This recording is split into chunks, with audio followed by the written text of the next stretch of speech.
Good morning बच्चों, आप सब कैसे हैं। मुझे आशा है कि आप सब पूर्ण रूप से स्वस्थ होंगे और अपने सारे कार्यों को, जितना भी आपको ऑनलाइन के द्वारा पढ़ाया जा रहा है, आप सभी विषयों को बहुत ध्यानपूर्वक पढ़ रहे होंगे और लिख रहे होंगे तथा याद कर रहे होंगे।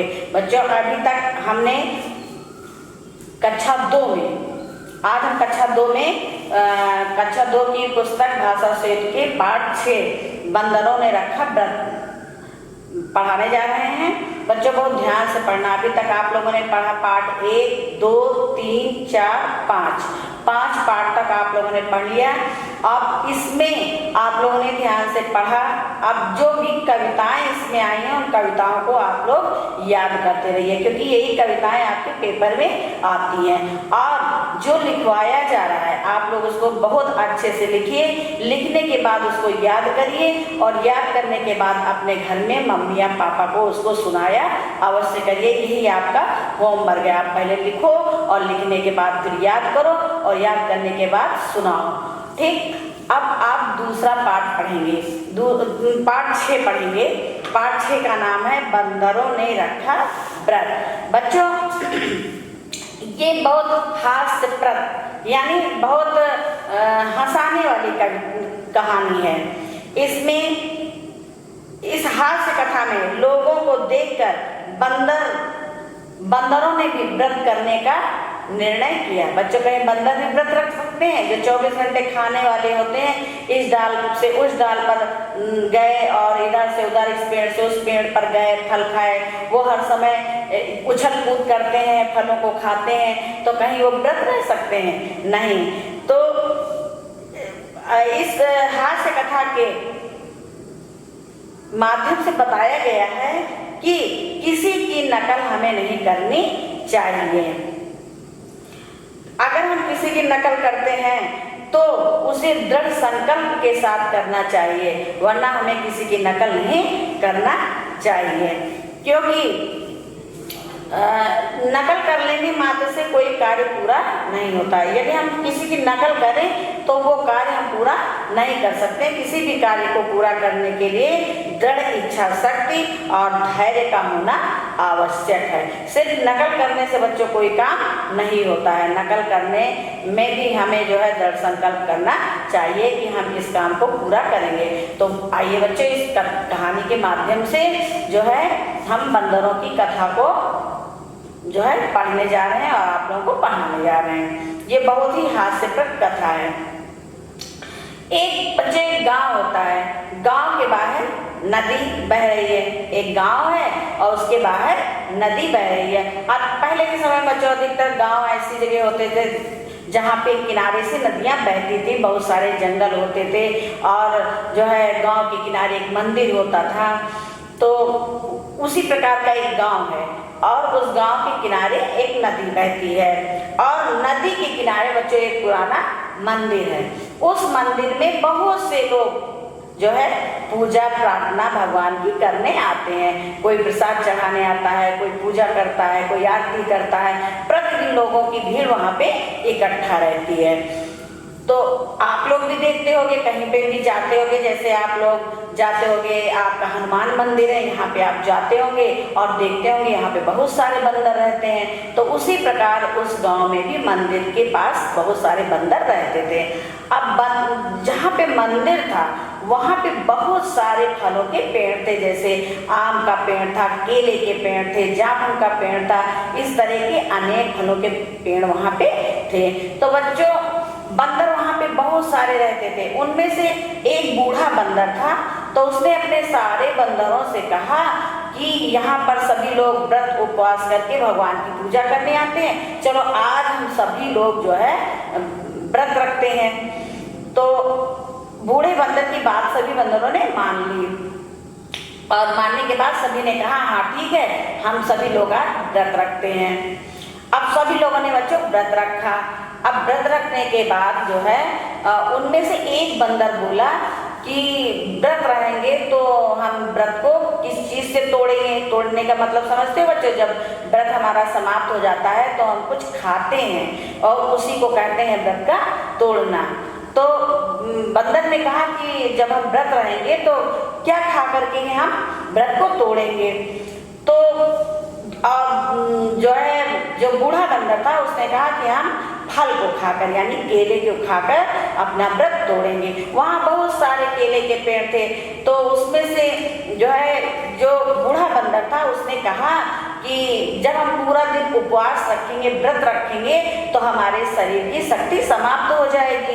तो ऐसा करते हैं, पहले हम केले को तोड़ करके रख लेते हैं, नहीं तो फिर हम पेड़ पर चढ़ नहीं पाएंगे। भाई सारा दिन खाने वाले बंदर और दिन भर उपवास रहेंगे तो उनकी शक्ति कम हो जाएगी। उन्होंने सोचा, तो उन्होंने कहा कि जो है हम पेड़ पर चढ़ करके अभी केले तोड़ लेते हैं। तो सारे बंदरों ने क्या किया कि बहुत सारे केले तोड़ लिए। जब बहुत सारे केले तोड़ लिए तो उनमें से एक बंदर कहता है कि जब हम उपवास तोड़ेंगे तो हमारे अंदर शक्ति नहीं रह जाएगी, केला छीलने में बहुत टाइम लगेगा और हमको बहुत तेज भूख लगी होगी। तो बच्चों क्या करते हैं, केले को भी छील करके रख लेते हैं। बच्चों कहीं केला छील के रखा जाता है? नहीं। तो बंदरों का सोचना है था कि जब हम व्रत तोड़ेंगे तो उस समय हमको बहुत भूख लगी होगी और जब हम केले को छीलेंगे तो केले को छीलने में बहुत टाइम लगेगा, तब तो हमको और भूख लग जाएगी। तो सारे बंदरों ने क्या किया, केले को छील करके रख लिया। अब जब बच्चों केले को छील कर रख लिया तो उसकी महक से वो सारे बंदर जो है व्याकुल होने लगे, यानी उनको लालच आने लगी छीले केले देखकर। तो उनमें से एक बंदर बोला कि जब हम व्रत खोलेंगे यानी व्रत तोड़ेंगे, पूरा दिन उपवास रहेंगे और शाम को जब हम अपना व्रत तोड़ेंगे तो ये इतने केलों में छीना झपटी मच जाएगी सारे बंदरों में। कोई ज्यादा ले लेगा और कोई कम पाएगा, कोई ज्यादा पाएगा कोई कम पाएगा। इस तरह सारे बंदर आपस में कहो लड़ाई झगड़ा करने लगे। तो उन्होंने सोचा कि क्यों ना हम अपने अपने हिस्से के केले को अपने मुंह में रख लें। अब बच्चों केले बहुत सारे थे, तो उन बंदरों में से एक ने कहा हाँ ठीक है, तुम्हारा सुझाव बिल्कुल ठीक है। जब व्रत तोड़ा जाएगा तो आपस में सब लोग केले लेकर, भाई जिसको जितनी भूख होगी ले लेके भागेगा, कोई ज्यादा ले जाएगा कोई कम ले जाएगा। तो ठीक है, तुम्हारा सुझाव ठीक है, हम केले को अपने मुंह में सब लोग रख लेते हैं और जब हमारा व्रत टूटेगा तो हम इन केले को खा लेंगे। सबने कहा सही है। अब सब लोगों ने छीले हुए केलों को अपने मुंह में रख लिया। अब बच्चों बताओ, कहीं छीला हुआ केला आप अपने मुंह में कितने समय तक कोई चीज रख सकते हैं? बिल्कुल नहीं रख सकते हैं। मुंह में तो कोई भी चीज जाती है तो तुरंत पेट में चली जाती है, 5 मिनट भी आप अंदर मुंह के अंदर नहीं रख सकते हो। तो बंदरों का भी यही हाल हुआ। अब बंदरों ने केले मुंह में तो रख लिए, लेकिन कहाँ, जब वो बाहर के केले से देख करके उनको इतनी लालच लग रही थी तो केला तो मुंह में है, तो उनसे नहीं रहा गया। उन्होंने केले को भी अपने मुंह में रखा और थोड़ी देर बाद उस केले को निगल गए यानी खा गए। तो बच्चों जब सब बंदर केले खा गए तो अब बच्चों जो है व्रत का मतलब ही क्या रह गया? जब सबने केला खा ही लिया तो व्रत का मतलब ही नहीं रह गया। अब तो ये हुआ कि व्रत शुरू होने से पहले ही व्रत समाप्त हो गया। तो बच्चों इस कहानी से हमें ये शिक्षा मिलती है कि हमें कभी किसी की नकल नहीं करनी चाहिए। हमारे अंदर जितनी शक्ति हो, जितनी क्षमता हो, हमें उसी के अंदर कार्य करना चाहिए। दूसरा क्या करता है हमें इससे मतलब नहीं रखना चाहिए, क्योंकि अगर हम किसी की नकल करते हैं तो उसके लिए भी हमें दृढ़ संकल्प होना पड़ेगा। जब हम दृढ़ संकल्प होंगे तभी हम जो है व्रत उपवास या किसी प्रकार की नकल कर सकते हैं। तो आइए, अभी आपने ये हास्यप्रद कहानी सुनी बंदरों की, और अब आप जो रेड शब्द हैं यानी लाल से जो शब्द लिखे गए हैं उन शब्दों को आप रेखांकित कीजिए। यही आपके शब्दार्थ हैं। जैसे बच्चों दर्शन माने होता है देखना। दर्शन माने क्या होता है? देखना। और व्रत माने क्या होता है? उपवास। और समर्थन माने होता है साथ देना। और उचित माने होता है सही। और राय माने क्या होता है? सलाह। और खबरदार माने क्या होता है? सावधान। बच्चों अब आइए आपको मौखिक बताते हैं। क्या आपके परिवार का कोई सदस्य व्रत रखता है?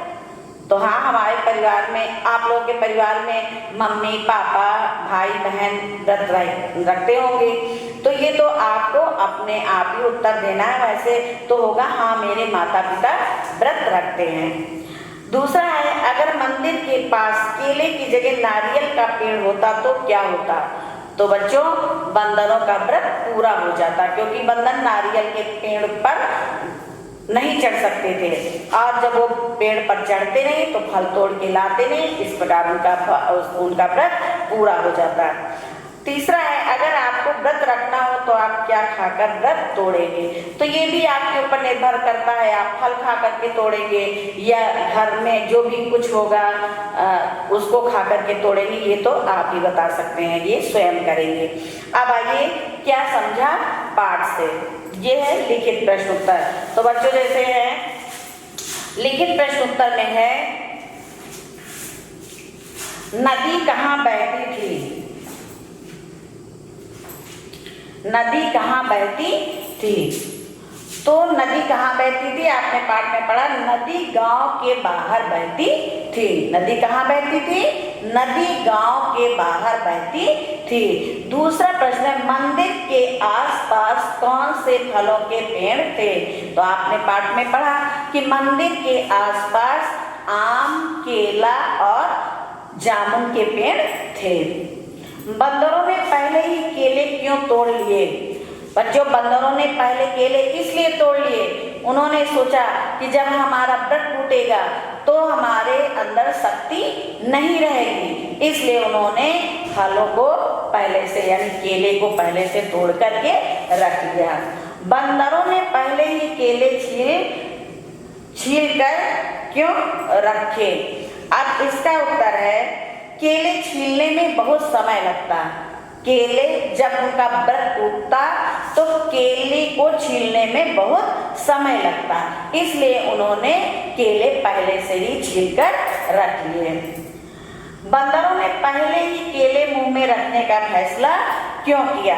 बच्चों बंदरों ने सोचा कि शाम को जब हम सब अपना व्रत तोड़ेंगे तो इन केलों के लिए छीना झपटी होगी, किसी को केला मिलेगा और किसी को केला नहीं मिलेगा, इसलिए सबने अपना अपना केला अपने मुंह में रख लिया।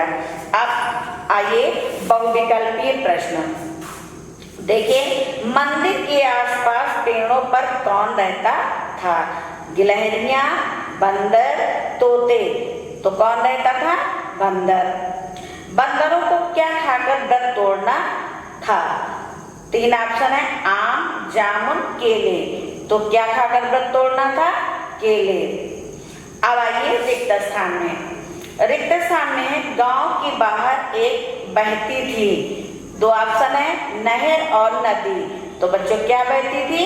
नदी। गांव के बाहर एक नदी बहती थी।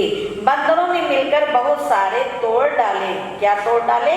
केले। शाम को सब एक साथ केले खाकर तोड़ेंगे। क्या तोड़ेंगे? व्रत। केलों की खुशबू से बंदरों का और बढ़ गया। क्या बढ़ गया? लालच। अब आपका पाठ पूरा होता है।